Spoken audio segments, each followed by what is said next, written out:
তো স্যাটেলাইটের পর্যায়কাল সম্পর্কে তুমি যদি জানতে চাও আমাদের আগের মতোই স্যাটেলাইটটা দেখতে হবে। তো এটা টোটালি আগের ছবি। এখন দেখো স্যাটেলাইটের টাইম পিরিয়ড বলতে কী বোঝায়।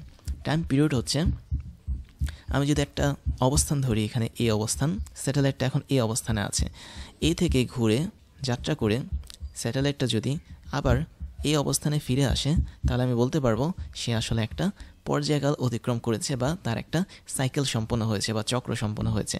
তাহলে পৃথিবীর চারপাশে যখন এইচ উচ্চতা, আমি এখানে উচ্চতাটা দেখালাম, পৃথিবীর পৃষ্ঠ থেকে স্যাটেলাইটের কেন্দ্র পর্যন্ত দূরত্বটা হচ্ছে এইচ। তাহলে এই টোটাল এইচ উচ্চতায় থেকে স্যাটেলাইটটা যদি একটা সার্কুলার শেপ অতিক্রম করে তাহলে একটা ঘূর্ণনে আমাদের টোটাল ডিস্টেন্সটা থাকবে 2πr। এবং এই আর বলতে আমি কাকে বোঝাচ্ছি? আর বলতে আমি বেসিক্যালি বোঝাচ্ছি পৃথিবীর ব্যাসার্ধ প্লাস হচ্ছে যতটুকু উচ্চতায় স্যাটেলাইটটা এখন রয়েছে। তো এখন এই যে টোটাল 2πr দূরত্ব অতিক্রম করলো স্যাটেলাইটটা একটা পূর্ণচক্রে, এবং এই পূর্ণচক্রে তার বেগটা যদি থাকে v0, আমি এখানে v0 ধরে v0 ধরলাম স্যাটেলাইটের বেগ, তার মানে v0 বেগের জন্য আমরা এই টোটাল স্যাটেলাইটের জন্য একটা টাইম পিরিয়ড পাবো। কিভাবে? কারণ আমরা একটা সূত্র শিখেছিলাম ছোটোবেলায়, সেটা হচ্ছে s = vt। তাহলে s হচ্ছে যে কোনো একটা দূরত্ব, v হচ্ছে বেগ, t হচ্ছে কি সময়। তার মানে স্যাটেলাইটটা এখানে একটা সার্কুলার পথ অতিক্রম করেছে যার দূরত্ব হচ্ছে 2πr বা বৃত্তের পরিধি হিসেবে, যেখানে rটা হচ্ছে পৃথিবীর ব্যাসার্ধ এবং স্যাটেলাইট থেকে পৃথিবীর পৃষ্ঠের দূরত্ব, আর v0টা হচ্ছে কি যে বেগ ধরে স্যাটেলাইটটা ঘোরাঘুরি করেছে টোটাল পৃথিবীকে জুড়ে। তাহলে তুমি যদি স্পেসিফিকভাবে টি এর মানটা বের করতে চাও সেটা হবে আমাদের ডিস্টেন্স ডিভাইড বাই ভেলোসিটি বা দূরত্ব ডিভাইড বাই বেগ। তো আমাদের এখানে দূরত্বটা হচ্ছে 2πr এবং বেগটা হচ্ছে কি v0। এই দুটোকে তুমি যদি ভাগ করে দাও তাহলে তুমি যেটা পাবে সেটা হচ্ছে স্যাটেলাইটের একটা টাইম পিরিয়ড পাবে t।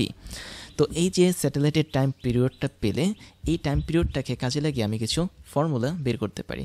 কেননা তুমি কিন্তু একটু আগে স্যাটেলাইটের যে বেগটা ছিল সেই বেগটা বের করেছ। আগের পৃষ্ঠে আমাদের স্যাটেলাইটের বেগ বের করা ছিল এবং স্যাটেলাইটের বেগের মান কত ছিল সেটা আমরা এখানে একটু বসিয়ে দিই। তো আমরা টি এর মানটা এখানে রাখলাম 2πr, আগের মতোই থাকলো। আর বলতে কিন্তু পৃথিবীর ব্যাসার্ধ এবং স্যাটেলাইটের উচ্চতা দুটো সমন্বিত জিনিস, কিন্তু একা না। তো v0 যেটা, v0 এর মান ছিল কত? √gm ডিভাইড বাই ছোটো হাতের r। অর্থাৎ আমাদের এখানে কেসটা হচ্ছে কি স্যাটেলাইটটা পৃথিবী থেকে অনেক দূরে। আমরা ওই কেস নিয়ে একটু পরে কাজ করব যে স্যাটেলাইট পৃথিবীর অনেক কাছে, ওটা পরে। তো আমরা এখানে স্যাটেলাইটটাকে পৃথিবী থেকে এইচ উচ্চতায় পাঠিয়েছি, যেখানে এইচ এর একটা সিগনিফিক্যান্ট ভ্যালু আছে। সেজন্য আর মানে হচ্ছে পৃথিবীর ব্যাসার্ধ প্লাস উচ্চতা। এখন এটাকে যদি আমি একটু হিসাব করি তাহলে কি পাবো? আমি এখানে যেটা পাবো সেটা হচ্ছে 2πr উপরে বসবে, √rটাও আমি উপরে নিয়ে আসতে পারি, আর নিচে থাকবে আমাদের হচ্ছে √gm। বাস এতটুকু যদি থাকে তাহলে আমরা এটাকে বলতে পারি স্যাটেলাইটের টাইম পিরিয়ড বা পর্যায়কাল। এবং এই পর্যায়কালের মধ্যে আমি যদি সমানুপাতিক সম্পর্ক নিয়ে আসি তাহলে দেখো জি যেটা বড় হাতের জি, এটা হচ্ছে মহাকর্ষীয় ধ্রুবক যার মান হচ্ছে কনস্ট্যান্ট বা ধ্রুবক। এম যেটা পৃথিবীর ভর তুমি চাইলেও বেশি করতে পারবে না, কম করতে পারবে না, তার মানে এটাও ধ্রুবক। 2 নিজে একটা ধ্রুবক, 2 এর মান কখনোই চেঞ্জ হয় না। পাই মানে হচ্ছে একটা ধ্রুবক, 3.14156921 এরকম একটা মান আছে পাইয়ের, এটাও ধ্রুবক। এবং 2π ডিভাইড বাই √gm এই টোটালটা যদি ধ্রুবক হয় তাহলে এই টোটাল ধ্রুবকের বদলে আমি একটা সমানুপাতিক ধ্রুবক বসাতে পারি এবং বাকি থাকছে আমাদের r√r। কেন? কারণ এখানে r হচ্ছে বেসিক্যালি এইচ ডিপেন্ডেন্ট, তার মানে পৃথিবীর ব্যাসার্ধ আর যেটা এটা কিন্তু কনস্ট্যান্ট বা ধ্রুবক, বাট এইচ যেটা উচ্চতা এটা কিন্তু কনস্ট্যান্ট না, এটা প্রতি মুহূর্তে চেঞ্জ হতে পারে। আমি আমার ইচ্ছা মতো যত উপরে স্যাটেলাইট উঠাবো আমাদের এইচের মানটা কিন্তু তত চেঞ্জ হবে, আর এইচ যদি চেঞ্জ হয় তাহলে আমাদের ছোটো হাতের যে আরটা আছে এটাও কিন্তু বারবার চেঞ্জ হবে।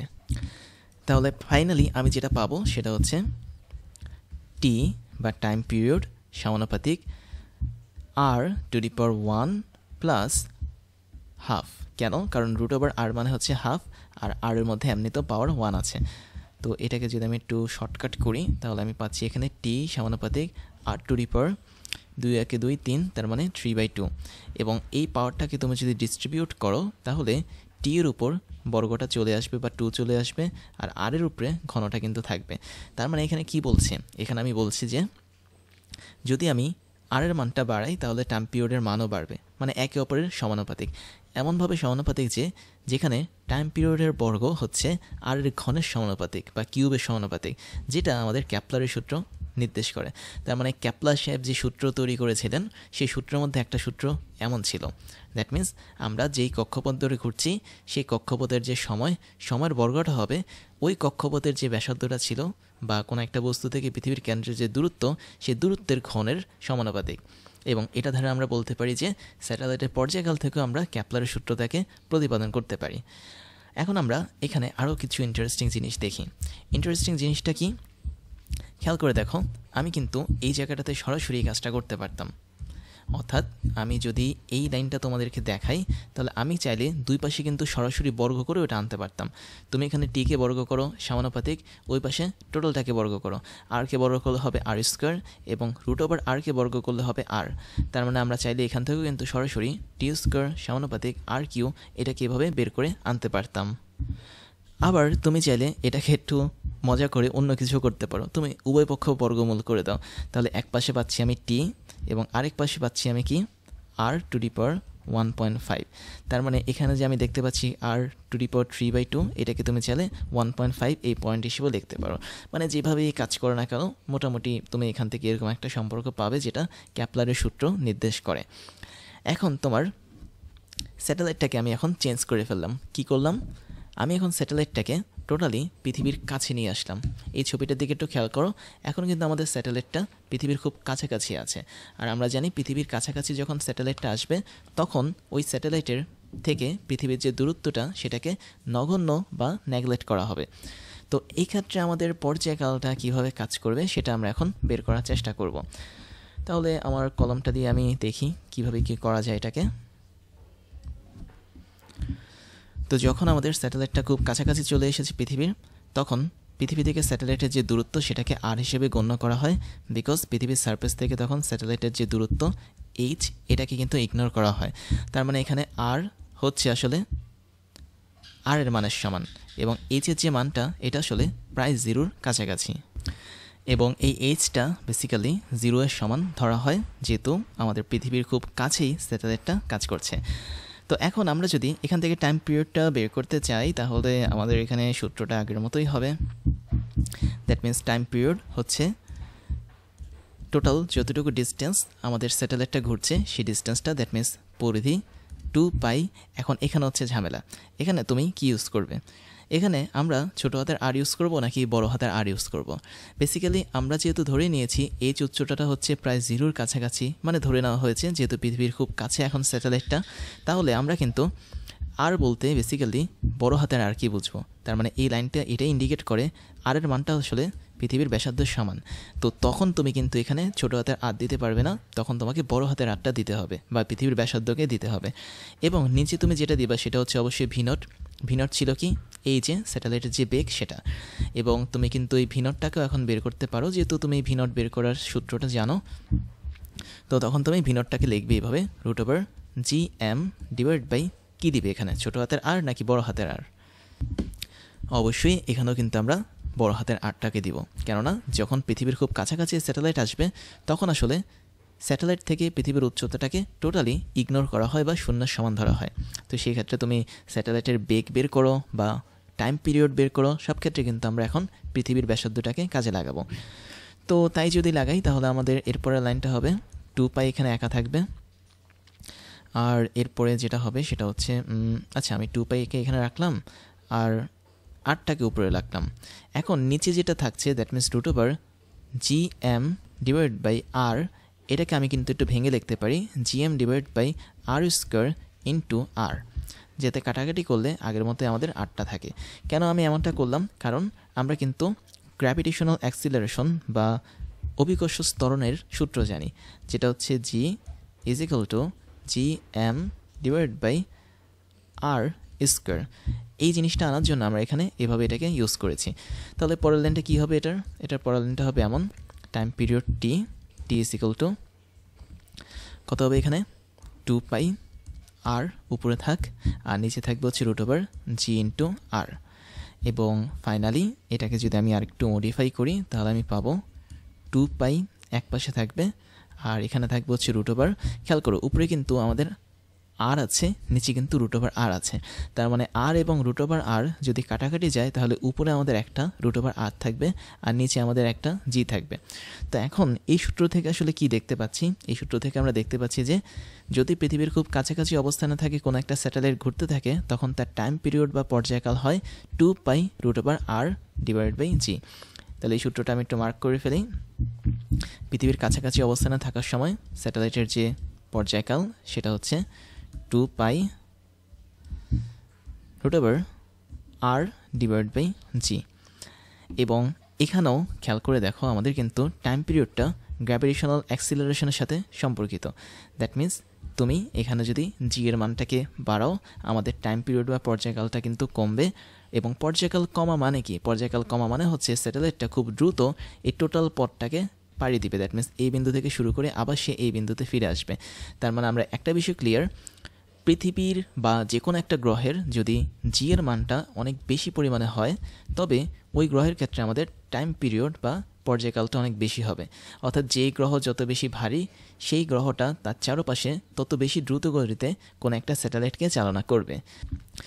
আর স্যাটেলাইট বলতে তো আমরা আসলে আর্টিফিশিয়াল স্যাটেলাইটকে বুঝবো না, অবশ্যই কিছু ন্যাচারাল স্যাটেলাইট আছে, যেমন চাঁদ হচ্ছে একটা উপগ্রহ, তো এটাও কিন্তু একটা স্যাটেলাইটের মতো কাজ করে। এখন আমাদের চাঁদটা যদি, মানে আমাদের পৃথিবীটা যদি এখন সূর্যের সমান বড় হতো আর চাঁদটা যদি সেম ডিস্টেন্সে থাকতো, তাহলে কিন্তু ওই চাঁদ প্রচণ্ড জোরে ঘুরেঘুরি করতো, কেননা সেক্ষেত্রে আমাদের অভিকর্ষ ত্বরণের মানটা বড় হয়ে যেত। এবং আরেকটা বিষয় খেয়াল করে দেখো, যদি আমাদের আর এর মানটা বড় হয় তাহলে কিন্তু আমাদের টাইম পিরিয়ডটা বড় হবে। দ্যাট মিন্স আমি যদি বলি যে আমাদের এই ব্যাসার্ধটা যদি বেশি বড় হয় কোনো একটা গ্রহের ক্ষেত্রে, তাহলে সেই গ্রহের চারপাশে যখন ঘুরতে থাকবে কোনো একটা স্যাটেলাইট, সে কিন্তু আস্তে আস্তে ঘুরবে, যেহেতু টাইম পিরিয়ডটা বড় হয়ে যাবে। তারপরে এটার মানটা আমরা একটু ইচ্ছা করলে হিসাব করতে পারি, যেহেতু সবগুলোর মানে জানি। দ্যাট মিন্স 2π এটার মান জানি, আর হচ্ছে পৃথিবীর ব্যাসার্ধ, এবং ব্যাসার্ধের মান জানি হচ্ছে 6400 কিলোমিটার, এবং জি এর মান হচ্ছে 9.81 ধরে নিতে পারো।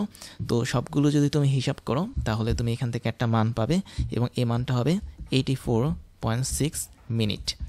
তাহলে পৃথিবীর চারপাশে তুমি যদি বৃত্তাকার পথে কোনো একটা স্যাটেলাইটকে ঘোরাতে চাও, তাহলে তার যে পর্যায়কাল সেটা মিনিমাম 84.6 মিনিট হবে।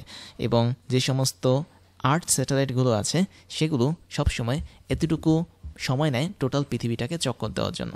মানে তুমি যদি একটা স্যাটেলাইটকে উঠাও পৃথিবীর খুব কাছাকাছি অবস্থানে, তাহলে সে টোটাল পৃথিবীটাকে চক্কর দিয়ে আবার সেম জায়গায় যদি ফিরে আসে, তাহলে অবশ্যই তার মিনিমাম 84.6 মিনিট লাগবে। এখন আমরা আগের হিসাবটাতে আবার ফেরত যাই। আগের হিসাবটা কী ছিল? স্যাটেলাইটটা অনেক দূরে যদি থাকে, দ্যাট মিন্স এইচ এর মানটা যদি 0 না হয়, তাহলে কিন্তু আমাদের সূত্রটা একটু ভিন্ন হয়ে যায়। যেমন আমি তোমাদেরকে যদি কোন সূত্র দেখাবো, আমরা আগের স্লাইডের একটা সূত্র ছিল, ওই সূত্রটা দেখাই। খেয়াল করে দেখো, আমাদের এখানে কিন্তু একটা সূত্র এসেছে একদম লাস্ট মোমেন্টে, সেটা হচ্ছে, আচ্ছা এখানে মনে হয় নাই, আমাদের স্যাটেলাইটের বেগে চলে যেতে হবে। তাহলে এই স্লাইডে একটু দেখো, আমরা কিন্তু এই জায়গাটাতে একটা সূত্র পেয়েছিলাম, তাই না? দ্যাট মিন্স স্যাটেলাইটের বেগ v = √gm/r+h। তার মানে আমাদের এই যে v, সে কিন্তু আসলে 1/√r+h এই জিনিসটার উপর নির্ভরশীল। এবং তুমি যদি কোনোভাবে স্যাটেলাইটটাকে অনেক উচ্চতায় নিয়ে যাও, দ্যাট মিন্স অনেক দূরে নিয়ে যাও, অনেক দূরে নিয়ে যাওয়া মানে হচ্ছে তুমি যদি এই এইচের মানটা বাড়িয়ে দাও, তখন কিন্তু স্যাটেলাইটের বেগটা কমতে থাকবে, কেননা এরা একে অপরের সাথে ব্যস্তানুপাতিক সম্পর্কতে রয়েছে। তার মানে তুমি যদি অনেক দূরে কোনো একটা স্যাটেলাইটকে নিয়ে যাও পৃথিবীর কাছ থেকে, তাহলে সে আস্তে আস্তে ঘুরতে থাকবে।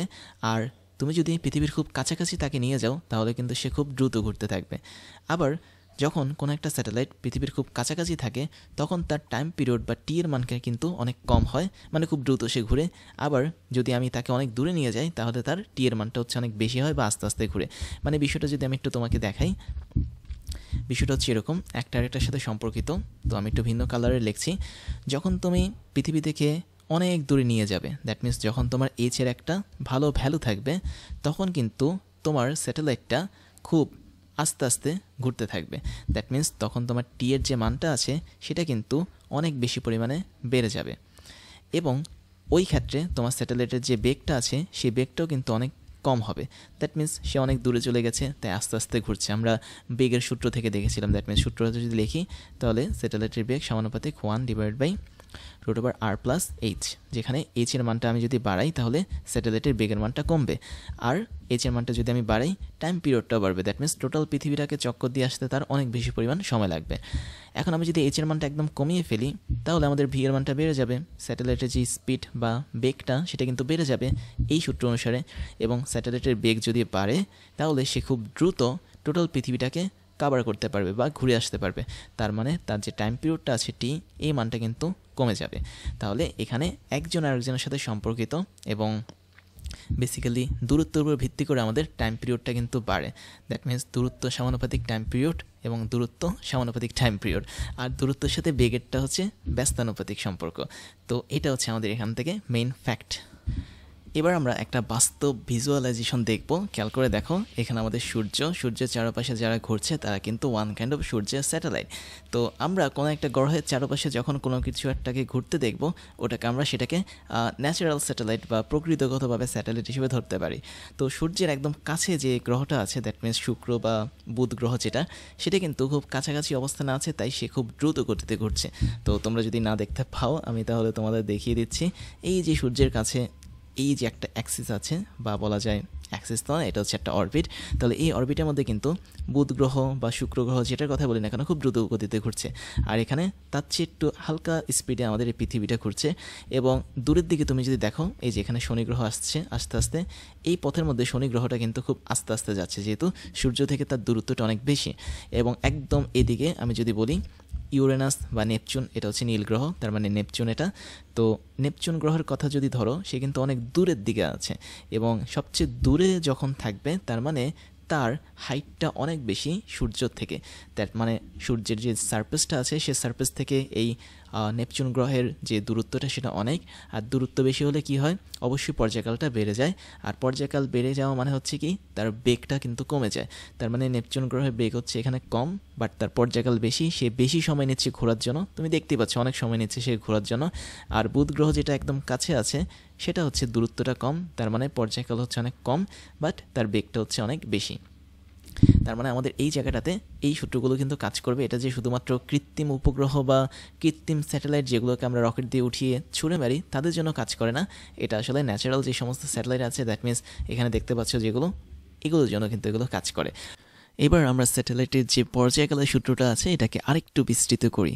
তো সেক্ষেত্রে আমরা আগের মানটা আবারও লিখতে পারি। দ্যাট মিনস টি ছিল আমাদের স্যাটেলাইটের পর্যায়কাল, এবং ওর মান কত ছিল 2π × r হচ্ছে ভি, যেখানে ভি হচ্ছে কি স্যাটেলাইটের গতি, আর আর হচ্ছে কি আমাদের এখানে পৃথিবীর যে ব্যাসার্ধ ছিল সেটা। তো এটাকে আমরা কীভাবে লিখতাম, আমরা এইভাবে লিখতাম 2πr স্যাটেলাইটের যে বেগ এটার মান ছিল কীরকম, √g/r, এটা ছিল আমাদের স্যাটেলাইটের বেগ। এবং তারপরে লাইন আমরা কীভাবে লিখতাম, আমরা সিম্পলি লিখতাম হচ্ছে 2πr × √r, এবং নিচে যেটা থাকতো সেটা হচ্ছে শুধুমাত্র √g/m, এই জিনিসটা থাকতো। তো এখন দেখো তো, যদি আমি টোটাল জিনিসটাকে √এর ভিতরে নিয়ে যাই তাহলে কি হবে, জাস্ট একটু খেয়াল করো। আমাদের এখানে 2π, এটাকে আমি বাইরে রাখলাম, মানে আমি সবগুলোকে ভিতরে নিচ্ছি, রুটের 2πটাকে জাস্ট বাইরে রাখলাম। আর যখন রুটের ভিতরে ঢুকবে তখন সেটা r² হয়ে যাবে।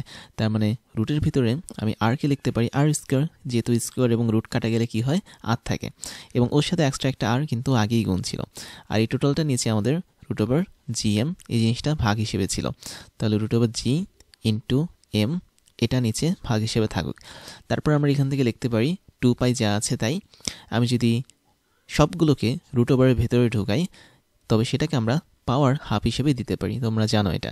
তারপরে আমরা 2টা r 3টা r হয় এখানে, দ্যাট মিনস r³ থাকবে, আর নিচে থাকবে হচ্ছে কি g/m, এরকম একটা কন্ডিশন কিন্তু আমাদের এখানে থাকবে। আবার আরেকটা বিষয় খেয়াল করে দেখো, এখানে আর এর মানটা আসলে কি মিন করতেছে। আর এর মানটা আসলে পৃথিবীর কেন্দ্র থেকে স্যাটেলাইটের যে দূরত্ব, সেই দূরত্বটাকে মিন করে। এখন আমি ধরলাম এই দূরত্বটা এখন আর নেই, তার মানে আমি ধরে নিলাম পৃথিবীর সারফেস থেকে স্যাটেলাইটের যে দূরত্ব এটার একটা নির্দিষ্ট ভ্যালু আছে। আমি ধরলাম এই ভ্যালুটা হচ্ছে h, তার মানে এখন স্যাটেলাইটটা h উচ্চতায় কাজ করছে। তখন আমাদের এই rটাকে আমরা রিপ্লেস করতে পারি কি দিয়ে, r+h দিয়ে রিপ্লেস করতে পারি। দ্যাট মিনস এখন এই উচ্চতাটাকে আমি যদি কাউন্ট করি বা গণনা করি তাহলে অবশ্যই পৃথিবীর কেন্দ্র থেকে স্যাটেলাইটের যে দূরত্ব সেটা হবে এখন r+h, এটা শুধুমাত্র পৃথিবীর ব্যাসার্ধ বা r হবে না। তো তাই যদি হয়ে থাকে আমরা তাহলে ভিতরে একটা জিনিস লিখতে পারি 2π r+h, এই জিনিসটার হোল কিউ ভাগ হচ্ছে কি g/m। আচ্ছা, তো এখানে আরেকটা বিষয়, সেটা হচ্ছে তাই যদি হয় তাহলে এটা কি আমাদের রুট ওভার হিসেবে থাকবে। তারপরে আমরা কিন্তু gm এর আরেকটা মান জানি। gm এর মানটা কীরকম ছিল, g এর সাথে আমি যদি m গুণ করি এর মানে যা, আচ্ছা g এর সাথে m না, বড় হাতের g এর সাথে যদি বড় হাতের m গুণ করি এটা মানে যা পাবো, ছোট হাতের g এর সাথে r² গুণ করলে কিন্তু আমরা তাই পাবো। এক্ষেত্রে এই আরটা কিন্তু অ্যাকচুয়াল পৃথিবীর রেডিয়াস বা ব্যাসার্ধ আমরা ধরতে পারি। তার মানে ধরতে পারি না এটা অবশ্যই পৃথিবীর ব্যাসার্ধ হবে, এটা কোনো r+h হবে না। আর এখানে r+hটা হচ্ছে কি, তুমি এটাকে r' ধরতে পারো। দ্যাট মিনস আমি যদি এই জায়গাগুলোতে r' বসিয়ে দিই তাহলে আমাদের বুঝতে সুবিধা হবে। অর্থাৎ তুমি ধরে নাও যে এগুলো ছিল r', আর r' মানে হচ্ছে কি পৃথিবীর কেন্দ্র থেকে স্যাটেলাইটের যে দূরত্ব সেগুলো। তো এখানে নিচেও কি r' হবে, তো সবগুলো হচ্ছে এরকম r' হবে। তাই যদি হয়ে থাকে তাহলে আমরা এই gm এর বদলে লিখতে পারি gr²। দ্যাট মিনস 2π, উপরে থাকবে হচ্ছে r+h এটার হোল কিউ, এবং নিচে থাকবে gm এর বদলে g/r², এবং এর টোটালটা আবার রুট ওভারের ভেতরে থাকবে। তারপর এটাকে আমরা আরেকটু ভাঙি, আমি এখানে ভিন্ন কালারে এটাকে ভাঙছি, খেয়াল করে দেখো ঠিক পাশে এখানে আমি একটু ভাঙি। তো আমরা টি এর মানটা পাচ্ছিলাম, তাই না?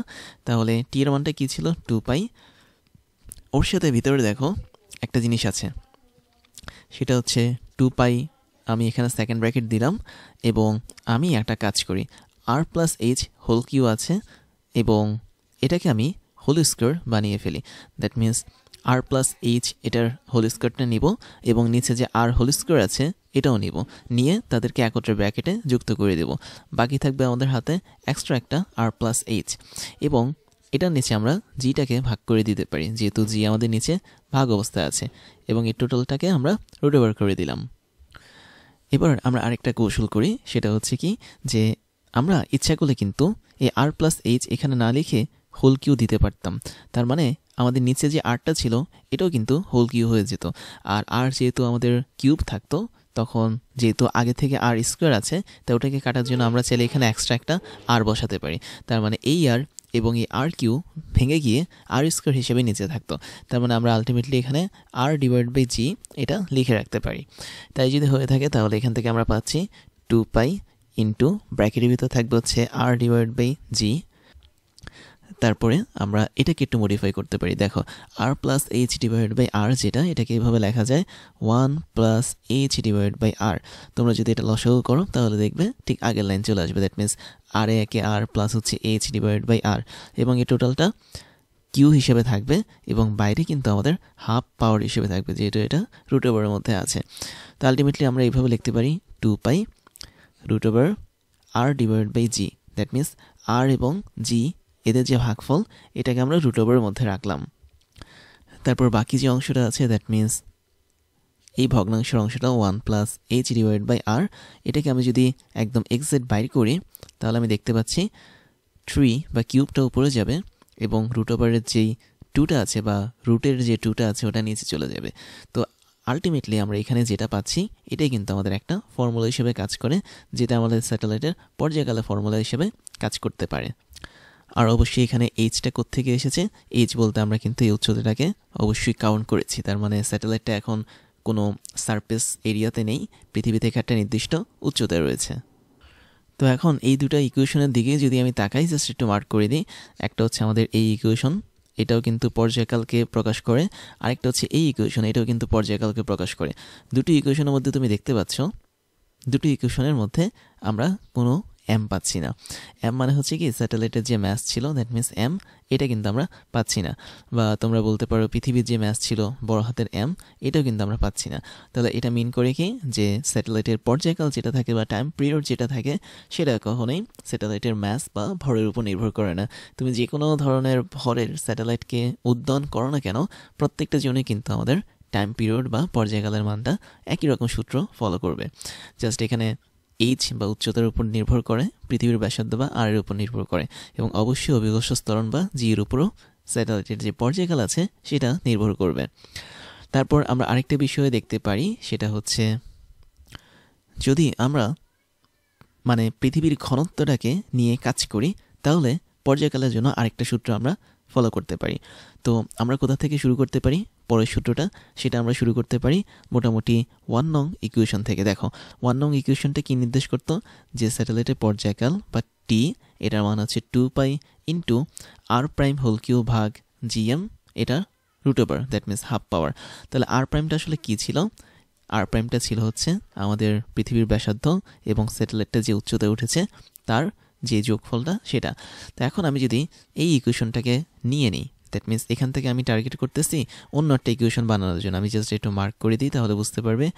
এই ইকুয়েশনটা বা 1 নং ইকুয়েশনটা তোমরা একটু লক্ষ্য করো। এই ইকুয়েশনটা আমরা এখন একটা ফ্রেশ স্লাইডে লিখব। তাহলে চলো আমি একটু লিখে ফেলি। ইকুয়েশনটা কী ছিল আমাদের? টি বা পর্যায়কাল ইজ ইকুয়াল টু 2π, তারপর এখানে ছিল হচ্ছে R prime whole Q, that means R prime whole Q. আচ্ছা, আমরা এটা একটু এই পাশে লিখি। আর প্রাইম হোল কিউ ভাগ আরেকটা জিনিস ছিল, সেটা হচ্ছে আমাদের জিএম। তো নিচে ছিল হচ্ছে জিএম, এবং এই টোটালটা কি রুট ওভারের ভিতরে ছিল, দ্যাট মিনস পাওয়ার হিসেবে এটা হাফ কাজ করবে। তো এখন খেয়াল করে দেখো, আমাদের নিচে যে জি ইন্টু এম দেওয়া আছে, এমটা কিন্তু আমাদের পৃথিবীর ভর হিসেবে কাজ করে। তো এখন আমি যদি কোনো একটা পৃথিবীর কথা না ধরে যে কোনো একটা গ্রহের কথা ধরি, সেই গ্রহের জন্য কিন্তু আমাদের জি এর মানে এম এর মানটা কি থাকবে? অবশ্যই ওই গ্রহের ভর থাকবে। তা আমরা ওই গ্রহের ভরের মাধ্যমে যেই ঘনত্বটা আছে সেটাকে সহজে প্রকাশ করতে পারি। কিভাবে? আমরা জানি যে ঘনত্ব রো ইজ ইকুয়াল টু ভর ডিভাইড বাই আয়তন, এবং প্রত্যেকটা গ্রহকে মোটামুটি গোলক হিসেবে ধরা হয়। তো সেক্ষেত্রে আমরা ভর এম ইজ ইকুয়াল টু কী পাবো? রো ইন্টু ভি পাবো। এবং যেহেতু প্রত্যেকটা গ্রহকে গোলক হিসেবে ধরা হয়, তাই গোলকের আয়তন 4/3 আর কিউ, যেখানে আর হচ্ছে ওই গ্রহের ব্যাসার্ধ। তাহলে আমরা আলটিমেটলি পাচ্ছি 4/3 রো পাই আর কিউ। এটা পৃথিবীর জন্য সত্য এবং অন্য যে কোনো গোলাকার গ্রহের জন্য কিন্তু সত্য। তার মানে এটা হচ্ছে ওই গ্রহের ভর পেলাম। সেম ভরটা আমরা এখন এই ইকুয়েশনে বসিয়ে দেখি যে কীরকম সূত্র আসে। তাহলে আমরা এখানে পাচ্ছি 2π, এবং উপরে থাকবে হচ্ছে আমাদের আর প্রাইম হোল কিউ। আর প্রাইম মানে হচ্ছে ওই গ্রহের কেন্দ্র থেকে স্যাটেলাইটের যে দূরত্বটা সেটা, এবং জি এর সাথে আমরা এখন এমকে গুণ করব। এম মানে হচ্ছে কত? 4/3 রো পাই আর কিউ। এখন খেয়াল করে দেখো, আমরা এখানে যে আরটাকে দিয়েছি এটা কিন্তু পৃথিবীর ব্যাসার্ধ ছিল, আর আমরা এখানে যে আর প্রাইমটাকে দিয়েছি এটা ছিল কি স্যাটেলাইটের কেন্দ্র থেকে পৃথিবীর কেন্দ্র থেকে স্যাটেলাইটের দূরত্ব। এখন এটা একটা স্পেশাল কেস, যে কেসে আমরা ধরতে পারি কি যে আর এর মানটা প্রায় আর প্রাইমের সমান হবে। তার মানে পৃথিবীর ব্যাসার্ধটা পৃথিবীর কেন্দ্র থেকে স্যাটেলাইটের দূরত্ব সমান হয়। কখন এটা ঘটে? যখন এইচ এর মান অনেক অনেক ছোট থাকে পৃথিবীর ব্যাসার্ধের তুলনায়। তাহলে আমরা এই সূত্রটা শুধুমাত্র প্রতিপাদন করছি এই কেসের জন্য, যেখানে আর এবং আর প্রাইমের মানটা কি থাকবে? সমান থাকবে। তাই যদি হয়ে থাকে তাহলে আমরা এতটুকু লিখে হাফ দিলাম। পরের লাইনে আমরা সিম্পলি এই আর প্রাইমটাকে আরে কনভার্ট করে দেব, যেহেতু আর এবং আর প্রাইম কি প্রায় সমান ধরা হয়। অর্থাৎ ভূমির খুব কাছাকাছি অঞ্চলে কোনো একটা স্যাটেলাইটের জন্য অবশ্যই উচ্চতাটা কোনো ফ্যাক্ট না, উচ্চতাটাকে তখন নেগলেক্ট করা হয়। তখন পৃথিবীর ব্যাসার্ধটাকেই আমাদের পৃথিবীর কেন্দ্র থেকে স্যাটেলাইটের দূরত্ব হিসেবে ধরা হয়। তাহলে আমরা পরের লাইনে চেঞ্জটা করে ফেলি। আর প্রাইমটাকে আমরা আর করে ফেলবো, যেহেতু স্যাটেলাইটটা অনেক কাছে পৃথিবীর। তারপর 4/3 থাকবে, জি থাকবে, রো থাকবে, পাই থাকবে, নিচেও কি থাকবে? আমাদের আর কিউ থাকবে। তাহলে একটু খেয়াল করে দেখো তো, উপরেও আর কিউ আছে এবং নিচেও কি আর কিউ আছে। তাহলে আমরা অবশ্যই এই দুটো জিনিসকে কেটে দিতে পারি। যদি এই দুটো জিনিস কেটে দাও তাহলে তোমাদের অবশিষ্ট যেটা থাকছে সেটা হচ্ছে 2π ইন্টু, দেখো 4/3টা উল্টে যাবে, উল্টে গিয়ে উপরে হবে 3, নিচে হবে 4, এবং উপরে আপাতত আর কি কি থাকবে? উপরে হচ্ছে আর কিছু থাকবে না, নিচে থাকবে হচ্ছে জি, রো, এবং আবার খেয়াল করো এখানে একটা পাই থাকছে। তার মানে এতটুকু অংশ আমাদের থাকবে রুট ওভারের ভেতরে। এবার আমি রুট ওভারটা যদি খুলে দিই তাহলে আমরা কিছু জিনিস পাবো। সেটা হচ্ছে √3 পাবো উপরে, নিচে 4কে রুট ওভার করলে পাবো হচ্ছে 2, আর জিকে যদি রুট ওভার করি √g পাবো, রোকে রুট ওভার করলে √রো পাবো, এবং পাইকে রুট ওভার করলে √পাই পাবো। এই কয়েকটা জিনিস আমরা এখন পেলাম। এখন এই নিচে আর উপরে যে 2 আছে, এই 2 এবং এই 2 কাটা যাবে। তারপর এখানে একটা পাই আছে, এই পাই কাটা গিয়ে একটা অবশিষ্ট উপরে √পাই থাকবে। মানে বিষয়টা সিম্পল, তুমি যদি পাইকে √পাই দিয়ে ভাগ করো তাহলে অবশ্যই একটা √পাই পাবে। তার মানে এই পাই কাটা গিয়ে একটা √পাই উপরে থাকে। তো সেম কনসেপ্ট, উপরে একটা √পাই থাকবে। তাহলে আলটিমেটলি আমাদের এখানে যে মানটা আসছে সেটা কীরকম আসছে, তুমি দেখতে পাচ্ছ 3 পাই দুইটাই রুট ওভারের ভিতরে, আবার নিচে জি এবং রো দুইটাই কি রুট ওভারের ভিতরে। তাহলে টোটালটাকে আমরা চাইলে রুট ওভার করে দিতে পারি। আমি রুট ওভারটা করছি না, লেখাটা একটু জটিল, আমি এখানে হাফ পাওয়ার দিয়ে দিলাম। তাহলে এটাই হচ্ছে কি আমাদের আলটিমেটলি স্যাটেলাইটের যে পর্যায়কাল, সেই পর্যায়কালের অন্য একটা প্রকাশ, এবং এটাকে আমরা প্রকাশ করেছি ঘনত্বকে কাজে লাগিয়ে। আর মনে রাখবে, ঘনত্ব কখনো স্যাটেলাইটের হয় না, ঘনত্বটা অবশ্যই সেই প্ল্যানেট বা বলা যায় সেই গ্রহের ঘনত্ব হয়। তার মানে গ্রহের যে ডেন্সিটি সেটাই হচ্ছে কি রো। তো এখন আমরা যদি এই সূত্রটাকে একটু মডিফাই করি, খেয়াল করে দেখো, আমরা যদি ভালো করে দেখি তাহলে আমি একটু ভিন্ন কালারে দেখাচ্ছি তোমাকে যে পর্যায়কাল টি এটা কার কার সমানুপাতিক। খেয়াল করো, উপরে 3 এবং পাই এরা কিন্তু কনস্ট্যান্ট, দ্যাট মিনস ধ্রুবক, তার মানে এদের মান চেঞ্জ হয় না। নিচে জি যেটা মহাকর্ষীয় বিভব না তো, এটা হচ্ছে সার্বজনীন মহাকর্ষীয় ধ্রুবক, এটার মানে কিন্তু অল টাইম সেম থাকে। তার মানে আমি বলতে পারি টি আসলে কার সমানুপাতিক, 1/√ওভার রো এর সমানুপাতিক। এবং রো মানে হচ্ছে কি, যে গ্রহের চারপাশে আমাদের ওই স্যাটেলাইটটা ঘুরঘুর করবে ওই গ্রহের ঘনত্ব। তাহলে আমি বলতে পারি যে কোনো একটা গ্রহের ঘনত্ব যদি অনেক বেশি থাকে, তার চারপাশে স্যাটেলাইটটা যখন ঘুরবে তখন সে খুব কম পরিমাণ পর্যায়কাল নেবে, দ্যাট মিনস সে খুব দ্রুত ঘুরবে। আর যদি বলি উল্টো ঘটনা, তাহলে কোনো একটা গ্রহ হচ্ছে খুবই হালকা বা অনেক কম ঘনত্বের, তাহলে তার চারপাশে যখন স্যাটেলাইট ঘুরবে তখন সে হচ্ছে বেশি পরিমাণ সময় নেবে বা তার পর্যায়কাল বেশি হবে, তার মানে সে আস্তে আস্তে ঘুরবে। তো এটা কিন্তু বাস্তব একটা উদাহরণ আমরা দেখতে পাই আমাদের সূর্যতে। তো সূর্যের কথা যখন আমরা বলি, আমরা দেখি যে সূর্যের কাছাকাছি যখন পৃথিবীটা আসে তখন সে কিন্তু অনেক দ্রুত গতিতে ঘুরতে থাকে। তার মানে সূর্যের ঘনত্ব যেহেতু অনেক বেশি, তার মানে সে তার চারপাশে খুব কম পরিমাণ পর্যায়কাল নিয়ে আমাদের গ্রহগুলোকে ঘোরায়। এখন আমি যদি এখানে একটা গ্রাফ তৈরি করি তোমাদের জন্য, গ্রাফটা হচ্ছে কি বনাম কি, গ্রাফটা হচ্ছে আমাদের রো বনাম পর্যায়কাল টি। তার মানে কোনো একটা স্যাটেলাইটের পর্যায়কাল যদি টি হয় এবং কোনো একটা গ্রহের চারপাশে যখন সে ঘুরে ওই গ্রহের যদি ঘনত্বটা রো হয়, তাহলে তাদের মাঝে গ্রাফটা কেমন হবে, এটা হচ্ছে আমাদের মেইন ফ্যাক্ট। তো তুমি দেখতে পাচ্ছ এখানে ঘনত্ব বাড়লে পর্যায়কাল কমে, ঘনত্ব কমলে পর্যায়কাল বাড়ে, এবং এই বাড়া কমাটা কিন্তু আবার বর্গমূলের সাথেও সম্পর্কিত। তো এই ধরনের গ্রাফগুলো আসলে হাইপারবোলা ক্যাটাগরির, দ্যাট মিনস একটা বাড়লে আরেকটা কমে, এবং গ্রাফের ছবিটা হয় অনেকটা এরকম। তো আমি যদিও ঠিক মতো আঁকতে পারছি না, অনেকটা এরকম আর কি, নিচে নেমে যায়। তো এটা হচ্ছে আমাদের অ্যাকচুয়াল গ্রাফ, কোনো একটা স্যাটেলাইটের পর্যায়কাল বনাম কোনো একটা গ্রহের ঘনত্ব, যেই গ্রহের চারপাশে স্যাটেলাইটটা ঘুরছে। তো এই গ্রাফটা তোমাদের অবশ্যই মাথায় রাখতে হবে, যেখানে আমরা এক্স অক্ষ বরাবর ওই গ্রহ বা প্ল্যানেটের ঘনত্বকে বসিয়েছি, আর ওয়াই অক্ষ বরাবর আমরা স্যাটেলাইটের পর্যায়কালকে বসিয়েছি।